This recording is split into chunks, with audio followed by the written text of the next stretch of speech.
Cerita Setialdi Putra Wibowo, pelatih asal Indonesia di balik keganasan Brian yang kalahkan Anthony Sinisuka Ginting di semifinal Indonesia Masters 2024 menarik dikulik. Sebab, usai laga itu, sosok Setialdi Putra Wibowo langsung ramai disorot. Ya, tunggal putra Kanada, Brian Yang, mencuri perhatian publik setelah tampil sensasional di ajang Indonesia Masters 2024 pada pekan lalu. Dia berhasil mengalahkan bintang-bintang dunia hingga bisa mencapai partai puncak. Pada babak 32 besar, pemain ranking 24 dunia tersebut membungkam Li Shifeng, yang merupakan unggulan kedua. Dia mengalahkan lawannya yang berpaspor Cina itu dengan skor 21-18, 14-21 dan 23-21. Kemudian, Brian yang kembali membuat salah satu jagoan bulu tangkis dunia pulang kampung di babak perempat final. Dia mengalahkan bintang Malaysia, Li Zijia, dengan kemenangan 21-14 di game pertama, sebelum akhirnya sang lawan mundur di game kedua akibat keracunan makanan. Bahkan, Brian yang sukses mempermalukan tunggal putra nomor 1 Indonesia, Anthony Sinisuka Ginting, di semifinal. Lewat pertarungan ketat selama 3 game, pebulu tangkis berusia 22 tahun itu menang dramatis atas pemain ranking 4 dunia itu dengan skor 13-21, 21-17, dan 21-19. Sayangnya, Brian yang harus puas menjadi runner-up di turnamen Super 500 itu. Pasalnya, dia tumbang di partai final saat berjumpa dengan wakil Denmark, Anders Antonsen, lewat laga yang tak kalah sengit yang berakhir dengan skor 21-18, 13-21 dan 18-21. Namun siapa sangka, ternyata ada sosok pelatih asal Indonesia di balik penampilan cemerlang Brian di Istora Senayan, Jakarta. Dia adalah Setialdi Putra Wibowo, yang merupakan mantan pemain pelatnas PBSI yang seangkatan dengan Ginting. Selepas mendampingi Brian Yang, Setialdi menceritakan kisahnya kepada awak media. Dia mengungkapkan bahwa dirinya sudah melatih Brian selama setahun belakangan dan cukup senang dengan peningkatan yang dibuat oleh muridnya itu saat ini. Saya baru start melatih Brian ini kurang lebih 1 tahunan. Jadi, di sini cukup senang melihat progres dia, cukup cepat karena dalam setahun ini saya latih dia, hasilnya ada progres lah. Ada kemajuan yang besar untuk dia.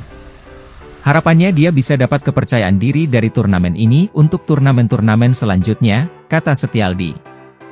Dalam kurun waktu setahun ini, Setialdi fokus meningkatkan kekuatan fisik dan juga konsistensi permainan Brian di atas lapangan. Menurutnya, keuletan anak buahnya itu merupakan buah dari hasil latihannya tersebut. Ya, sekarang sudah mulai kelihatan dari fisiknya Brian sudah meningkat cukup banyak. Dari segi konsistensi pun cukup bagus, cuma mungkin memang serangannya harus lebih dilatih lagi, jelas pelatih berusia 29 tahun tersebut. Setialdi sendiri baru pensiun sebagai pemain bulu tangkis sekira 2018. Dia terakhir kali bermain di Liga Badminton Prancis. Alasan gantung raket karena persaingan tunggal putra yang sangat ketat di Indonesia. Ketika Setialdi keluar dari pelatnas PBSI, sponsornya hanya mampu mendukungnya untuk tampil di 3 atau 4 turnamen saja dalam setahun.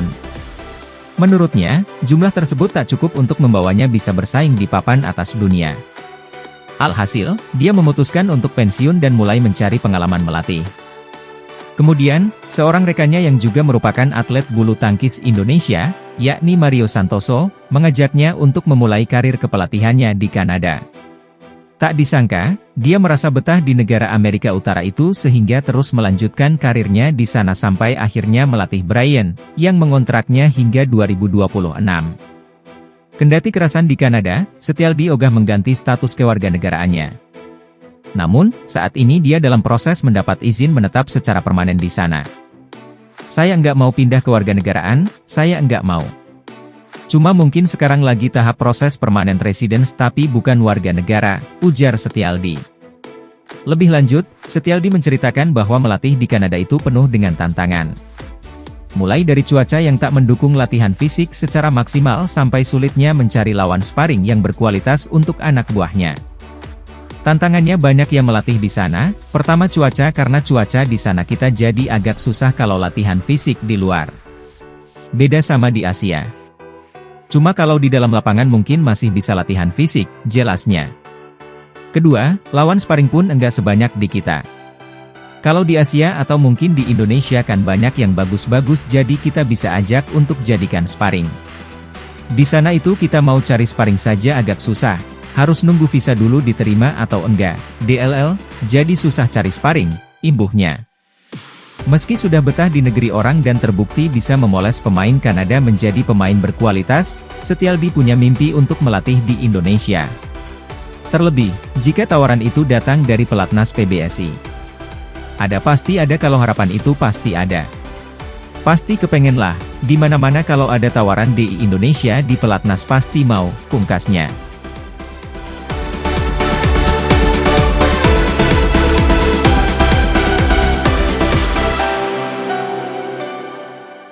Skuad bulu tangkis Indonesia langsung melanjutkan perjuangan ke Thailand Masters 2024 yang mulai digelar Selasa 30 Januari besok. Meski hanya Super 300, Indonesia tetap mengirimkan kekuatan penuh untuk melanjutkan panen gelar sekaligus mengumpulkan poin untuk Olimpiade Paris 2024. Indonesia boleh sedikit bangga setelah berhasil meraih gelar juara di Indonesia Masters 2024 lewat ganda putra Leo Rolly Carnando, Daniel Martin. Thailand Masters 2024 akan memperebutkan total hadiah sebesar $210.000 Amerika atau setara 3,2 miliar rupiah. Skuad Merah Putih menurunkan 19 wakil, yakni 2 tunggal putra, 3 tunggal putri, 5 ganda putra, 4 ganda putri, dan 5 ganda campuran. Sejumlah pemain akan bertarung lewat babak kualifikasi terlebih dulu sebelum bersaing dengan pemain-pemain top dunia. Ganda putra Fajar Alfian, Muhammad Rian Ardianto akan jadi unggulan pertama dalam turnamen yang digelar hingga 4 Februari mendatang. Sementara juara Indonesia Masters, Leo Daniel, akan bertarung sebagai unggulan ketiga turnamen.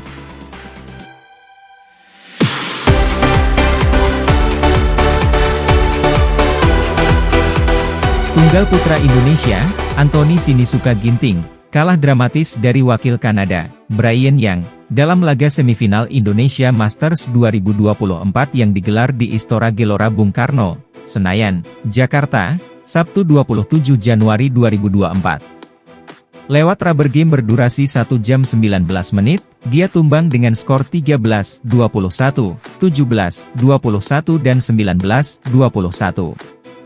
Dalam konferensi pasca laga, Ginting mengungkapkan bahwa dirinya merasa ragu di momen-momen krusial karena yang kerap kali melakukan perubahan pola permainan. Alhasil, dia tidak yakin harus bermain seperti apa dan akhirnya membuat kesalahan-kesalahan sendiri.